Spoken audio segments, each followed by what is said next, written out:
హిందువులు జరుపుకునేటువంటి తొలి పండుగల్లో మొదటి పండుగ ఈ తొలి ఏకాదశి. ఈ పండుగకు చాలా ప్రాధాన్యత ఉంది. ఈరోజు స్వామివారిని పూజిస్తే మీరు కోరుకున్న కోరికలు ఖచ్చితంగా నెరవేరుతాయి.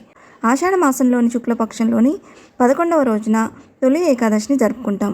ఈరోజు విష్ణువును పూజించడం ఆనవాయితీగా వస్తుంది. ఈ 2025 సంవత్సరంలో తొలి ఏకాదశి పండుగ ఎప్పుడు వచ్చిందో ఇప్పుడు తెలుసుకుందాం. స్వస్తి శ్రీ చాంద్రమాన శ్రీ విశ్వావసునామ సంవత్సరం గ్రీష్మ ఋతువు ఆషాఢ మాసం జూలై 5 శనివారం సాయంత్రం 6:45 ప్రారంభమై జూలై 6 ఆదివారం రాత్రి 8:45 వరకు ఈ ఏకాదశి తిథి అనేది ఉన్నదండి.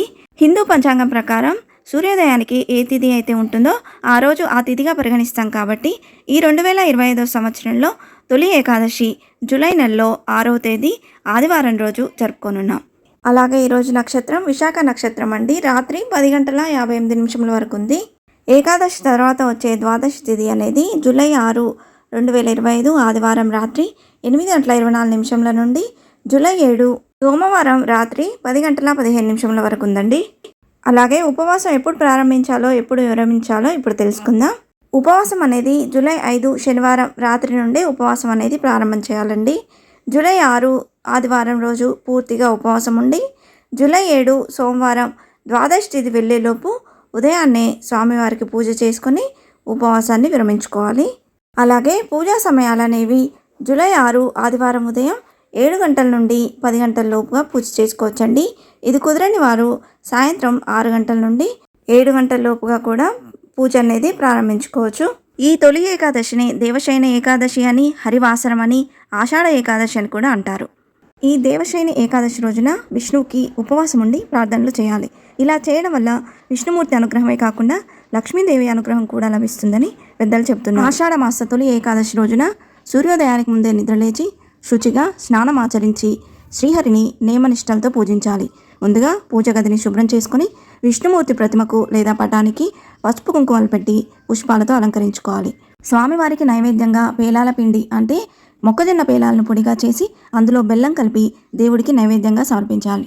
ఇది కాకపోతే ఆ విష్ణువుకి ఎంతో ఇష్టమైనటువంటి చక్కెర పొంగల్ని నైవేద్యంగా సమర్పించవచ్చు. విష్ణుమూర్తికి ఇష్టమైన వాటిలో తులసి ఆకులు ఒకటి. తులసి దళం సమర్పించకుండా విష్ణు పూజ అసంపూర్ణమని నమ్ముతారు. కాబట్టి శ్రీ మహావిష్ణు దర్శనానికి వెళ్ళినా పూజ చేసినా ఖచ్చితంగా తులసి ఆకులు వాడాల్సిందే. తొలి ఏకాదశి రోజు ఉపవాసం, దానం, హరిపూజ అనేవి ఏకాదశి వ్రతంలో ముఖ్యమైన విశేషాలు.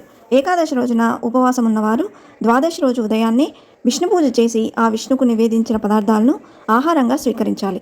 ఒకవేళ విష్ణువుకు నివేదించకుండా ఆహారం స్వీకరిస్తే అది దొంగతనంతో సమానమని శాస్త్రాలు చెప్తున్నాయి. ఏకాదశి వ్రతం చేసేవారు బియ్యంతో కూడిన పదార్థాలు ఏమీ తినకూడదు. బ్రహ్మ శ్వేతబిందువు నుండి రాక్షసుడు జన్మించాడని, బ్రహ్మ ఆజ్ఞతో ఏకాదశి రోజు అన్నంలో నివసిస్తాడని పురాణ కథనం. అందుకే ప్రతి ఏకాదశి నాడు భోజనం మాని ఉపవాసం ఉండాలని పురాణాలు చెప్తున్నాయి. తొలి ఏకాదశి నాడు పూర్తిగా ఉపవాసం ఉండలేని వాళ్ళు పండ్లు, సగ్గుబియ్యం, పాలు, పెరుగు, మజ్జిగ తీసుకోవచ్చు. ధాన్యాలు, పప్పు దినుసులు కానీ స్వీకరించరాదని పురాణాలు చెప్తున్నాయి. మాంసం, ఉల్లి, వెల్లుల్లి వాటిని ముట్టుకోకూడదు. ఈరోజు పెళ్ళైన వారు తప్పక బ్రహ్మచర్యం పాటించాలి. అలాగే ఈ ఉపవాస దీక్ష చేసేవారు మంచంపై పడుకోరాదు. తొలి ఏకాదశి రోజు ఉపవాసం ఉన్నా లేకున్నా, పూజ చేసినా చేయకపోయినా దానం మాత్రం చేయాల్సిందే. బియ్యం, బట్టలు, డబ్బులు, నీళ్లు ఇలా ఏదైనా దానం చేయవచ్చు. ఎందుకంటే దేవశయన ఏకాదశి రోజున ఇలాంటి పనులు చేస్తే గొప్ప పుణ్యఫలం లభిస్తుందని నమ్ముతారు. ఏకాదశి రోజున చేసే జాగరణలో విష్ణు సహస్రనామ పారాయణం చేయాలి. విష్ణుమూర్తికి సంబంధించిన భాగవతాన్ని చదువుకోవాలి. ముఖ్యంగా ఏకాదశి వ్రతం ఆచరించేవారు మంచంపై పడుకోరాదు. ఏకాదశి రోజున ఆవుల్ని పూజిస్తే ఎంతో మంచిదని పండితులు చెబుతున్నారు. దానగుణం, దయాగుణం అలవర్చుకోవాలి. సహనం లేనివారు, నిష్ట లేనివారు ఉపవాసం ఎంత మాత్రం పనికిరాదు.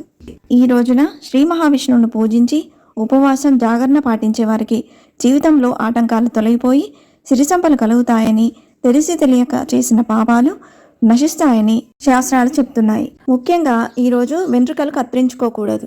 అలాగే ఎక్కువగా మాట్లాడకూడదు. అసలు మాట్లాడడం మొదలు పెడితే మాట్లాడకూడని మాటలు కూడా మాట్లాడాల్సి వస్తుంది. అందుకే ఈరోజు ఎక్కువగా మాట్లాడకపోవడమే మంచిది. ముఖ్యంగా ఈ వ్రతం పాటించేవారు వీలైనంత ఎక్కువగా దాన ధర్మాలు చేయాలి. ఇంతే ఫ్రెండ్స్, ఈ వీడియో మీకు నచ్చిందని ఆశిస్తున్నాను. ఇలాంటి ఇంట్రెస్టింగ్ వీడియోస్ కోసం please subscribe my channel and press the bell icon. అలాగే లైక్ చేయండి, షేర్ చేయండి. మీకు ఏమైనా సందేహం ఉంటే నా కమెంట్ బాక్స్లో పోస్ట్ చేయండి. ఇంకొక మంచి వీడియోతో మేము ముందుకు వస్తాను. అంతవరకు సెలవు. సర్వే జనా సుఖినో భవంతు. స్వస్తి.